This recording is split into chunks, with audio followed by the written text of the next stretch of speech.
Estamos de volta com o RN Acontece e eu recebo aqui no estúdio o coordenador do IBGE no Rio Grande do Norte, Aldemir Freire. Coordenador, boa tarde, bem-vindo. Boa tarde, agradeço o convite. Coordenador, o senhor fez um estudo sobre a viabilidade da CAERN, da Companhia de Águas e Esgotos do Rio Grande do Norte. Um estudo que chega no momento em que o Estado, de uma forma geral, discute a possibilidade de vender essa companhia como forma de capitalizar o governo, o executivo, em meio à crise econômica. Qual foi a conclusão que o senhor chegou? Primeiro que o dado não tem relações a ver com o IBGE. Apenas eu trabalho, como eu tenho um blog, eu fico, às vezes, mexendo nesse dado. O que a gente verifica é que, nos últimos anos, a CAERN é uma empresa rentável. Ela dá lucro. Nacionalmente, metade das companhias de águas e esgoto do país dá lucro e a outra metade dá prejuízo. Na verdade, um pouco mais da metade dá prejuízo. No Norte-Nordeste, a tendência é todo mundo dar prejuízo, salvo a CAERN, a Companhia do Ceará e a Companhia de Pernambuco, cujas tarifas são suficientes para dar lucratividade. Óbvio que o fato da CAERN ter lucro não significa dizer que ela não tenha problemas. Ela tem problemas, ela ainda tem um problema de perdas de água muito alto, ela é uma das maiores perdas do país. Metade da água que entra é perdida entre a captação e a entrega. Então você precisa ainda de investimentos para isso. Ela tem um passivo ainda histórico muito grande, ela tem um saldo de contas de consumidores que ela não recebeu e provavelmente nunca vai receber de mais de 200 milhões, então ela precisa ajustar isso. E as próprias auditorias que acompanharam os balanços delas apontam que ela precisa avançar nos controles internos e nas práticas contábeis. Mas os últimos balanços dela dá a CAERN como uma empresa rentável. Coordenador, a que o senhor atribui essa rentabilidade da CAERN? E eu faço essa pergunta porque, historicamente, o Potiguar se acostuma a dizer a CAERN é uma empresa deficitária, uma empresa que dá prejuízo. A que se deve isso? De fato, ela tem um histórico, assim, ela tem prejuízos acumulados de mais de uma década de mais de 200 milhões, né? Prejuízos assim a serem compensados. Acredito que nos últimos anos ela passou por uma modernização administrativa, uma reestruturação de suas práticas, a adoção de novas tecnologias, e isso levou ela a ter mais lucros. E a minha expectativa é que nos próximos anos, 2015 eu não sei, porque 2015 ela vai ter problemas aí, dado o colapso de água, talvez a receita dela caia, mas 2015 é atípico. Mas nos próximos anos a rentabilidade da CAERN pode até aumentar, quando entrar, por exemplo, o sistema de saneamento básico de Natal.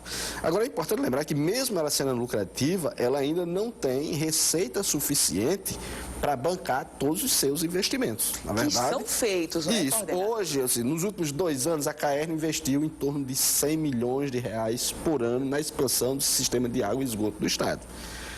Mas 60% a 70% desses recursos foram do Orçamento Geral da União. Ou seja, na verdade, foi o governo federal que transferiu para a CAERN recursos para que ela fizesse esse recurso. O que não é eventual privatização, da qual eu sou contra, nós temos que lembrar que esses investimentos teriam que ser feitos pela própria empresa, com custos dela, e teriam que ser remunerados. Exigiria uma tarifa de água e esgoto muito mais elevada do que a gente tem hoje, porque hoje, com o RN Sanear, que foi um programa que o governo anterior elaborou, programou aí 1,5 bilhão de reais de investimento em saneamento básico para os próximos anos. Com essa estrutura, mesmo rentável, a CAERN não tem nem recursos próprios, nem capacidade de endividamento. O endividamento dela é muito baixo, mas ela não tem capacidade de endividamento nem bancar um volume desses de investimento. E nenhuma empresa privada, mesmo ela privada, sem uma tarifa muito mais alta, também não teria condições de bancar esse investimento. De modo que hoje é muito mais fácil você trazer esses recursos via Orçamento Geral da União ou via Orçamento Geral do Estado, ou o Estado assumindo empréstimos e repassando para a CAERN e bancar um investimento que acaba levando uma tarifa mais em conta para o consumidor. Porque nós ainda temos uma necessidade de investimento, sobretudo em saneamento básico, que ainda é significativo, embora hoje, acho que o maior programa de investimento de infraestrutura no Rio Grande do Norte seja o saneamento de Natal, que deve dar na ordem de 500 milhões. Não tem nenhum outro investimento público desse montante no Rio Grande do Norte. Coordenador, vamos continuar falando mais sobre outro assunto também preocupante, a questão do desemprego no estado do Rio Grande do Norte. Qual é a situação hoje? 2015 encerrou. Qual é a fotografia que o senhor traz? A última fotografia que a gente tem é do terceiro trimestre. A taxa de desemprego do Rio Grande do Norte estava aí na casa de 13,5%, é bem mais alta do que a média do país, é uma das maiores taxas nacionais dos estados. Ela cresceu nos últimos anos, nos últimos 12 meses, cresceu sobretudo aqui na capital. É provável, a gente ainda não tem os dados finalizados do último trimestre, mas é provável que no último trimestre essa taxa de crescimento do desemprego não tenha crescido, mas também não tenha voltado. O primeiro trimestre do ano geralmente é ruim para o mercado de trabalho, então geralmente no primeiro trimestre do ano você talvez tenha aumento da desocupação. Embora você tenha alguns setores no estado que estão com um bom desempenho, né? Você pega o setor de turismo, não tem ninguém no turismo reclamando, o setor exportador também está bem, né? A construção de energia eólica também está bem, mas você tem uma série de outros setores, a indústria, o comércio, a construção civil. A agropecuária, não a agropecuária de fruticultura irrigada, mas a outra agropecuária do semiárido, passam por dificuldades, então e o Rio Grande do Norte não é uma ilha, né? Enquanto a economia brasileira não se recuperar, a gente não vai se recuperar sozinhos. Alguns especialistas, alguns economistas, eles fazem uma projeção que 2016 vai encerrar com um desemprego superior a 2 milhões de pessoas. Qual é a expectativa do senhor para o Rio Grande do Norte? É que, de fato, o Estado continue liderando essa estatística? Isso aí seria a mais, né? O Brasil hoje tem em torno de 8 milhões de pessoas desocupadas. O Rio Grande do Norte tem hoje próximo a 200 mil pessoas desocupadas. Já hoje, 200 mil hoje tem em torno de 200 mil pessoas. O último dado é do terceiro trimestre de 2014, eram 200 mil pessoas. Acredito que é possível que ao longo, pelo menos do primeiro semestre de 2016, esse número talvez aumente. Embora a gente esteja fazendo uma projeção. Não acho que no Brasil nós tenhamos mais 2 milhões desocupados em 2016. Acho esse número muito elevado. Nós não retomaremos o crescimento em 2016, mas não acho que a gente caia tanto quanto o mercado acha que vai cair 3%, eu acho que a gente vai cair menos, mas o mercado de trabalho provavelmente não se recupera em 2016, talvez só em 2017. Impressão minha, o senhor está naquela linha de não estar otimista, mas também não está trazendo um cenário drástico como alguns trazem? Exatamente. Eu não tenho dúvida nenhuma que nós teremos um novo ano em 2016 de queda de produção. O PIB vai continuar a cair em 2016, mas não acho que caia 3% como o mercado está esperando. Eu acho que cai menos. E nós vamos ter uma redução da taxa de inflação. A inflação vai cair aí para casa de 6% a 7%. E nós vamos ter também, ou seja, nós não teremos agora em 2016 aquele choque de tarifas que nós tivemos no início do ano passado.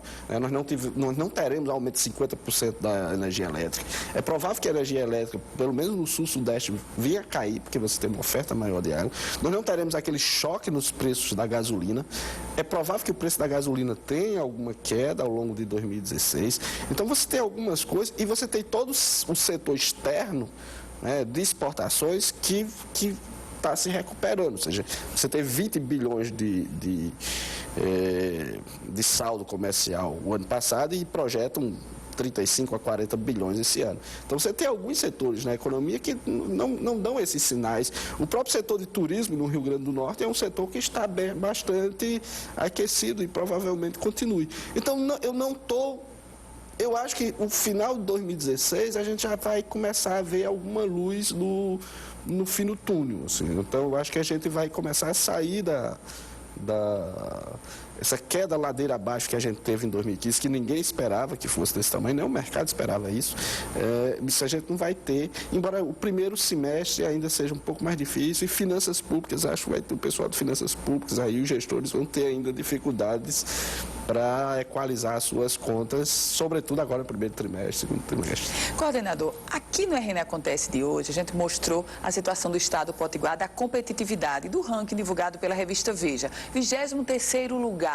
Como fazer para impulsionar ou para avançar um pouquinho, coordenador, nesse ranking? Eu não vi o ranking, não vi os parâmetros. Embora ranking, assim, depende dos critérios que você usa. Então, às vezes, você encontra vários rankings dependendo do critério. Eu não conheço esse, não. Esse ranking considerou segurança jurídica, considerou incentivos para a indústria, enfim, foi um ranking que observou também alguns aspectos sociais, e aí apontou São Paulo como líder, Alagoas como lanterninha e Rio Grande do Norte em 23º.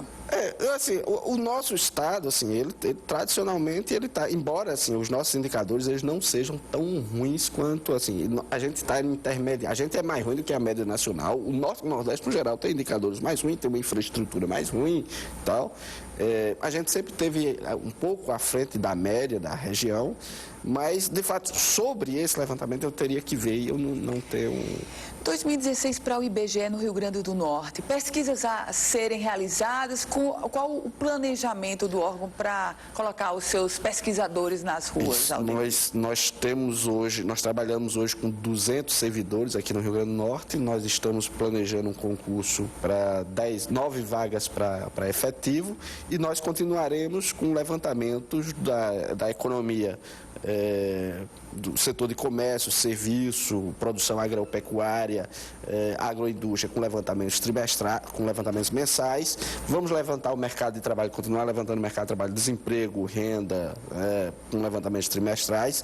Iniciaremos esse ano a pesquisa de orçamento familiares, que destrincha em que as famílias gastam e depois serve para fazer a composição da cesta que vai ser usada para calcular a inflação do país. E teremos uma pesquisa nova, que é a Pesquisa Nacional de Demografia e Saúde da Mulher e da Criança, que nós faremos no final do ano.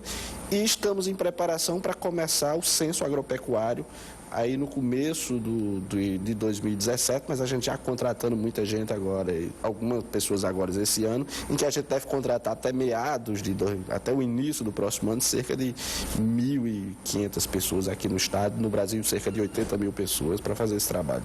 Coordenador do IBGE no Rio Grande do Norte, Aldemir Freire, foi uma alegria recebê-lo aqui. Muito obrigada, Aldemir. Eu que agradeço, estou sempre à disposição. Muito obrigada.